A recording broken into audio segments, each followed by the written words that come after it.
بسم اللہ الرحمن الرحیم۔ آج کل خودکشی کے واقعات کافی بڑھتے جا رہے ہیں۔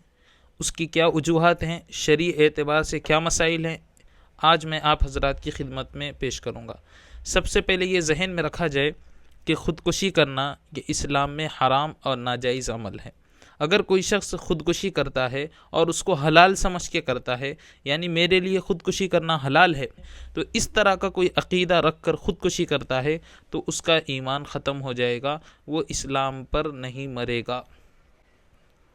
نمبر 2 پر، اگر کوئی خودکشی کرتا ہے لیکن خودکشی کو حرام سمجھتا ہے، یعنی یہ اللہ نے اس کی اجازت نہیں دی ہے یہ سمجھتا ہے، پھر اس کے باوجود کرتا ہے، تو امید ہے اللہ تبارک و تعالیٰ اس کو معاف فرما دے۔ لیکن بہرحال خودکشی کرنا یہ حرام اور ناجائز عمل ہے، یہ بڑے گناہوں میں اس کا شمار ہوتا ہے۔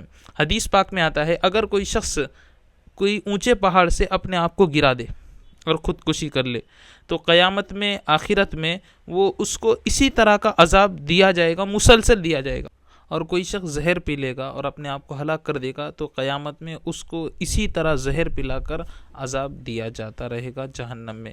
اسی طرح کوئی شخص لوہے سے اپنے پیٹ میں حملہ کرے، یعنی اپنے آپ کو چاقو گھپس کے یا گولی مار کر مار دے، تو قیامت میں اسی لوہے کے اس سے اس کو پیٹ میں ڈال دیا جائے گا اور اسی طرح اس کو جہنم میں عذاب دیا جائے گا۔ تو اس حدیث سے بھی معلوم ہوا کہ خودکشی کرنے والا جہنم میں جائے گا، اور جہنم میں جانے کے بعد اسی طرح اس کے ساتھ عمل کیا جائے گا جو خودکشی کے وقت اس نے کیا تھا۔ جیسے کوئی اونچی جگہ پر جا کر اپنے آپ کو گرا دے تو اس کو قیامت میں عذاب اسی طرح ہوگا، گولی مار کر ہلاک کر دے یا پھر گاڑی سے ایکسیڈنٹ کر کے ہلاک کر دے اپنے آپ کو، تو اس کو اسی طرح عذاب دیا جاتا رہے گا۔ قرآن میں بھی اس سے منع کیا گیا ہے۔ اللہ تعالیٰ فرماتے ہیں، وَلَا تُلْقُوا بِأَيْدِكُمْ إِلَى التَّهْلُكَةِ، اپنے آپ کو ہلاکت میں مت ڈالو۔ تو خودکشی کا حرام ہونا اس آیت سے بھی ثابت ہے۔ اسی طرح 5ویں پارے کی ایک آیت ہے جس میں اللہ تعالیٰ فرماتے ہیں، وَلَا تَقْتُلُوا أَنفُسَكُمْ، تم اپنے جی کو قتل مت کرو۔ اس آیت کی روشنی میں بھی مفسرین فرماتے ہیں کہ یہاں سے ایک مسئلہ یہ مستنبط ہوتا ہے کہ اپنے آپ کو قتل کرنا، خودکشی کرنا، یہ کسی حال میں بھی جائز نہیں ہے۔ خودکشی کرنے والے کی نماز جنازہ پڑھی جائے گی کہ نہیں پڑھی جائے گی؟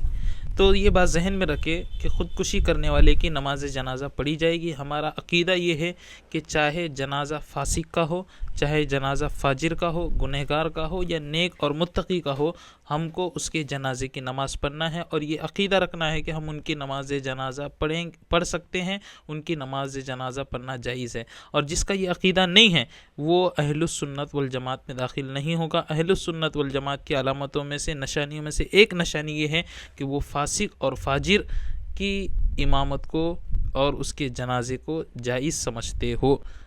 تو یہاں پر یہ بات تو کلیئر ہو گئی کہ جنازے کی نماز پڑھ سکتے ہیں، لیکن جو بڑے لوگ ہوتے ہیں، جو مقتدی لوگ ہوتے ہیں، جو شہرت یافتہ لوگ ہوتے ہیں، جن کو دیکھ کر لوگ اپنی زندگی کو سنوارتے ہیں، سدھارتے ہیں، تو ان کو چاہیے کہ ایسے معاملے میں، ایسے جنازے میں شریک نہ ہوں، کیونکہ اس جنازے میں شریک ہونا یہ اس بات کو مزید بڑھاوا دے گا کہ بھئی یہ چیز اچھی ہے، اس لیے تو بڑے لوگ آ رہے ہیں اس میں، اس لیے تو شہرت یافتہ لوگ آ رہے ہیں، اس لیے بہتر یہ ہے کہ مقتدی لوگ اس میں شریک نہ ہوں۔ اگر شریک ہو رہے ہیں تو یہ کوئی گناہ کا کام نہیں ہے، لیکن بہتر عمل ہے۔ اللہ ہمیں سمجھ کی توفیق عطا فرمائے۔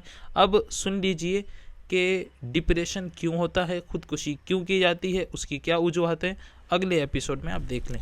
نمبر 1 پر اس کی سب سے بڑی وجہ ہے ڈپریشن، ذہنی تناؤ، کہ اگر کوئی شخص ذہن میں کسی چیز کو بٹھا لے کہ یہ کام کرنا ہے اور وہ کام اس کے نہیں ہو رہا ہے، یا کوئی ایسا کام اس کے ذہن کے خلاف ہو رہا ہے، اس کی سوچ کے خلاف ہو رہا ہے، تو انسان ڈپریشن کا شکار ہو جاتا ہے۔ جیسے کوئی سوچ لے کہ مجھے 10 لاکھ روپے کمانے ہیں اور وہ نہیں کما سکا، تو پھر وہ ڈپریشن کا شکار ہو جاتا ہے، ذہنی تناؤ کا شکار ہو جاتا ہے۔